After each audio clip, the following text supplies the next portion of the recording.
سخت زور غواړي سخت زور غواړي د دې زغمل ته به د یتیم پر نامه ګټه کوې او بیا به یتیم چې دی هغه خوار و زار ګرځي بیا راولاړ شي بس یې جوړه کالي ورکړي زوړه چپلکې ورکړي یو پارسل وړی راخیستی دي انو ویډیو جوړ کړي بد حال یې جوړ کړی دی تی ډېر بد خلک یاست دا غریب وګوره چې وټې نه لري اشه ستا د پلار روپۍ دې ورکړي د نیکه ورکړي دغه نیویارک یا کندهاري روپۍ در کړې وې د هغه دې ورکړې ته څه فخر کوې تا د خپل پلار د ورکړې یا بیا ولې ما ملامته یې بله خبره دا د عزیزانو الله پاک فرمایي په خپل قرآن پاک کې ان الذين ياكلون اموال اليتامى ظلما کم سړی چې د یتیم مال په ظلم سره خوري دا په اصل حقیقت کې انما یاکلون فی بطونهم نارا دا د جهنم اور و نستور چی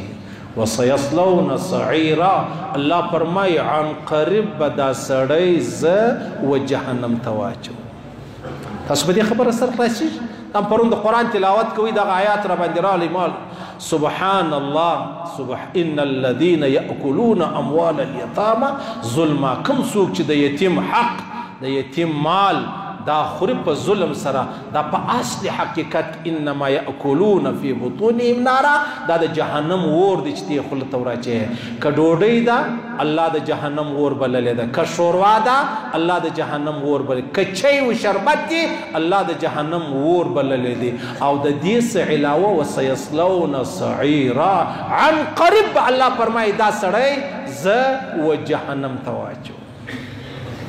تاسو په یوه په دې خبره د زموږ په ژوند کې په زمانه کې یتیمان ستا ډېر کورونه ستا د چا ورور وفات سوی د چا زوی وفات سوی خدا مکه د چا ورارو بل په کور کې یتیمان ستا زما په کور کې یتیمان ستا زه دومره خیال کوم زه د خپل واسه پر ما د خپل بچو د خپل وراره فرق نه دی کړی یو خو د زړه خبره د زړه د انسان په اختیار نه دی خو زه ډېر کوشش دا کوم چې دا خپل وراره په موټر کې مخ ته راسره کښېنوم زه ډېر کوشش دا کوم چې دا زما بچی زما پر زنګانه کښېنني ولې هغه به وایي چې زما پلار نشته تی به دې خبر سر خلاصیږي ګورئ الله فرمایي دا په اصل حقیقت کې چې دا کم د یتیم مال ته خورې که خپل دی که پرېدی دی دا د جهنم اور دی او خولت یې اچوي دا یو سړی مرصد نومېدی د هغه خپل یو وراره پاته سوی و د هغه مال د ناحقه خوړی یتیم ولو بیا الله پاک دا آیات را نازل کړي چې څه کوې دا خود جهنم اور دی او دا به عن قریب تا جهنم لره بوزي عن قریب پیغمبر علیه الصلاة والسلام مبارک فرمایي زما دې په خدای سره قسم د طبراني حدیث دی ما دې په خدای سره قسم چې کم سړی پر یتیم باندې رحم کوي د یتیم مال نه خوري د یتیم سره شکي د یتیم پر سر لاس تیری پیغمبر علیه السلام فرمایي زما دې په خدای سره قسم یې که دا سړی مسلمانو الله یې جهنم لره نه بیایي چې دا سړی مسلمان کلمه ګوي کافر خو نشي تللی چې هر څو ښه وکړي څو یې کلمه نه یې ویلې د الله رسول فرمایي زما دې په خدای سره قسم یې چې کوم څوک د یتیم سره ښه کوي رحم ورباندې کوي الله پاک به دی جهنم لره نه بیایي ابو سعید خدری فرمایي پیغمبر علیه الصلاة والسلام د معراج قصه وکړله ولزه چې کله معراج ته ولاړم بیا پر جنتو جهنمو وګرځېدم په جهنم کې مې یو سړی ولیدی چې هغه سړی دا شونډان داسې و لکه د وش ملایکه ورته ولاړه وه تر دا شونډانو بې ونیوی بیا بې دا د جهنم اور د ده په خوله ورننه ایستی د جهنم اور دا بیا په خوله ورننه ایستی نس بې ورباندې وډکوی بیا ما د جبرئیل امین علیه السلام څخه پوښتنه وکړه پیغمبر علیه السلام مبارک فرمایي ما ویلې دا څوک دی خیر خو به یې ول یا رسول الله دا هغه څوک دی چې یتیم یې په کور کې و نو د یتیم مال به د ناحقه خوړی ناحقه د یتیم مال ته به ناستو دا زموږ معاشره ټوله دې ځای ته ودرېده عزیزانو تاسو ورسې وګورئ دا علیحده خیریه بنسټو والا چې کوم دی دغه فاونډیشنونه چې جوړ کړي د یتیم پر نامه او د کونډې پر نامه ډېر روپۍ یو د بله پیدا کوي بیا د یتیم بجایه دی دا خپلې روپۍ چې ټولې کړي دي دا په خپل زوی باندې خوري د کونډې بجایه بیا دا روپۍ دی راخلي خپلې کوروالات یې ورکوي حالانکې ټولې کړي د یتیم او د کونډې پر نامه دا کاروبار دی یو دوه کسان په زرو کسانو کې ناحسابه چې هغه خدمت کوي له بل روپۍ پیدا کوي بیا یې راوړي پر غریبو پر یتیمو پر کونډه باندې لګوي دا کې تقریبا هغه 99% چې دی هغه غله دي هغه د ځان دپاره هغه د کور دپاره هغه د خپل نس دپاره دا منډه ترنډه چې د هغه کوي او الله فرمایي الله فرمایي چې انما یاکلون فی بطونهم نارا دا په اصل حقیقت کې ته د جهنم اور ونسته اچوي او زما ستا سره وعده ده وسیصلون سعیرا چې عن قریب به زه تا جهنم ته اچوم عن قریب اوس تاسو اندازه ولګوئ دا په دې معاشره کې د یتیم حق تر پښو لاندې دی که نه دی لاندې اول ښکاره مثال د دفترانو لره ورسه یاره یو ملازم دی هغه مړ سو بچان یې پاته سلو سبا د هغه یار بچان چې دوی به 10 کاله په دفتر کې چی سره کولې ورالو چې یاره زما د بابا پنشن دی پلانی و پلانی دا سړی دومره ذلیله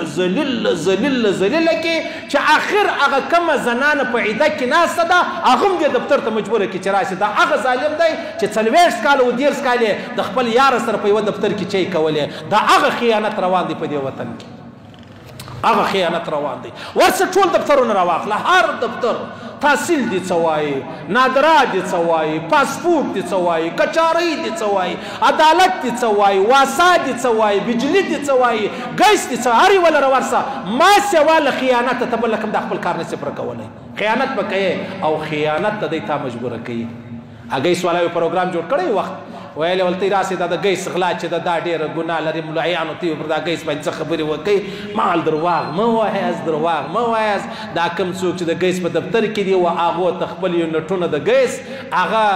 د میاشتې سرکار ورکړي دي نو ده په دې خوا پاته ده چې ګیس مه غلا کوئ په دغه مجلس کې ده دا وایي چې ښه بجلي غلا کول څنګه دي چې کوم چا د ګیس د غلا دپاره راوستلی هغه په خپله بجلي غلا کوي نو درواغ نه دي انو ملایان ورسي به د غرمې څه ډوډۍ موډۍ ورکړي خوشحالې موږ پروګرام وکړي سړی مولوي صاحب استعمال یې کړلی لیونی مه کېږه دا هغه ظالمان دا شیطان غریب هسې بدنامه دی اوله زه هغه زموږ ته بیا علاقه کې کمپریسران موږ ته لګوو هغه د ګیس ته ګیسونه راکشه وو نو یو سړی راغلی د کراچي فتوا یې راخیستې وه چې دا کمپریسران لګول که زه په کور کمپریسر ولګوم ستا کور له بیا ګیس هغومره نه درځي دا حرام دی مال سړی درواغ مه وایه د کراچي ملایانو ته به قرار کښېنئ قرار زورور ښایسته اسیان درته لګېږي په کروڑو چندې درته پرتې دي اشنو دا موږ چې ټوله ورځ دا د اوبو مشینان چالو کړي دا څنګه دي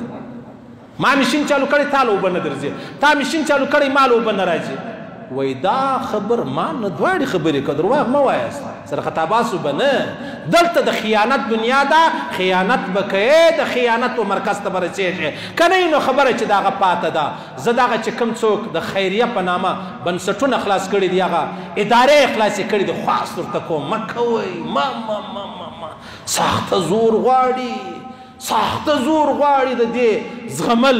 ته به د یتیم پر نامه ګټه کوې او بیا به یتیم چې دی هغه خوار و زار ګرځي بیا راولاړ شي بس یې جوړه کالي ورکړي زوړه چپلکې ورکړي یو پارسل وړی راخیستې دي انو ویډیو جوړ کړي بد حال یې جوړ کړی دی تی ډېر بد خلک یاست دا غریب وګوره چې وټې نه لري اشه ستا د پلار روپۍ دې ورکړي د نیکه هغه ورکړي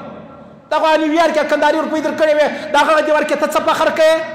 تا د خپل پلار د ورکړې یا بیا ولې ما ملامته یې یو سپی یو ځای پروت وي بس هغه یخې کېږي یا زخمی بل خلک وایي ګوره د سپي سره دونه ظلم کېږي سپی داسې ته بعد ویډیو جوړه کړه بیا یو زړه سوان دی چې دی هغه پر پیټ شي هغه پیسې ورکوي ته ورسه یاره د دې علاج کې دې وکوي دی د بل په پیسو د مظلوم علاج کوي د سپي علاج کوي ملامتیا پر ما راولي یا پر تا راولي یا زه پر تا ملامتیا راوړم چې دا ولې دا رقم ظلم چې دی هغه روان دی نو اصل خبره دا الله فرمایي چې کوم څوک د یتیم حق خوري او د یتیم مال خوري دا په اصل حقیقت کې انما یاکلون فی بطونهم نارا د جهنم اور دی اورای چوه چې څومره اورای چولی سي اورای چوه عجب خبره ده پیغمبر علیه السلام مبارک فرمایي مفتی شفیع صاحب فرمایي چې دا یتیموالی نه دی لا یتم بعد احتلام یتیموالی نه دی کله کله دا غټان خلک وایي زه یتیم یم ته زما سره ښه وکړه یتیم پیغمبر علیه السلام مبارک فرمایي ابو داود حدیث دی دا کله چې څوک ځوان سو یا بچی بیا دې ته یتیم نه ویل کېږي چې لمنځ ورباندې فرض سولو دې ته یتیم نه ویل کېږي په انسانانو کې یتیم هغه دی چې دی د ځوانۍ څخه د 12 14 کاله څخه مخکې بابا مړ شي او په حیوانانو کې هغه چې په کوچنیوالي مور مړه شي یا غوا یا ګامیشه یا وشه یا هر شی چې دی صحیح سنو. اوس پیغمبر علیه السلام فرمایي چې کله دسترخوان اوار دی پر دسترخوان باندې یو یتیم هم ناست دی، نور مشتي ناست یو یتیم هم ناست دی. پیغمبر علیه السلام فرمایي دې دسترخوان لري یتیم نه راځي. ولې نه راځي؟ یتیم دا دسترخوان یتیم هم ناست دی، دې دسترخوان لري شیطان نه راځي. ولې نه راځي؟ پیغمبر علیه السلام فرمایي وجه دا شیطان وایي چې داسې نه زه پر دې دسترخوان کښېنم هغه چې یتیم په کومه ګوله کې فکر دی چې دا ګوله به زه کوم، یا سالن یا ترکاري یا غوښه یا پټاټا یا پلانی یا چاولې ورځې شیطان وایي هغه زه ځینې وخورم وایي الله به مې در په دره کړي. دا د شیطان عقیده ده، د شیطان عقیده د یتیم سره نه کښېني. هغه وایي وارې مې خدایي کور خراب دی، نور کور پسې خراب وایي. شیطان په عقیده خو مې سر خلاص. ترغیب و ترهیب مولوي صاحب حدیث تا نقل کړی دی. اوس پسې چمپه کوو ډېر والله امتحان دی، ازمایش دی. الله دې وساتي، الله دې هر مسلمان وساتي. الله پاک دې هر یتیم پر خپلو پښو ودروي، هره کونډه دې الله پاک داسې کړي چې تر خاوند لا هم الله پاک داسې ژوند ور نصیب کړي چې هغه نعمتونه د خاوند په ژوند کې نه یې، د خاوند د ژوند نه بعد هغه رقم نعمتونه الله پاک چې دی هغه ورکړي. به دا هغه زموږ دعا ده. ډېر به خیال کوو عزیزانو، زه خپله خیال کوم، کوشش کوم چې داسې نه یتیم زما د لاسه خوار نه سي، تباه نه سي، برباد نه سي. او تاسو هم کوشش وکئ د یتیم پر نامه چې ګټې ونه کړئ، او که مې ګټه وکړله دا ګټه د الله. الله فرمایي دا د جهنم اور دی او دا د جهنم اور به انسان رسوي. دا خبره ختمه شوه.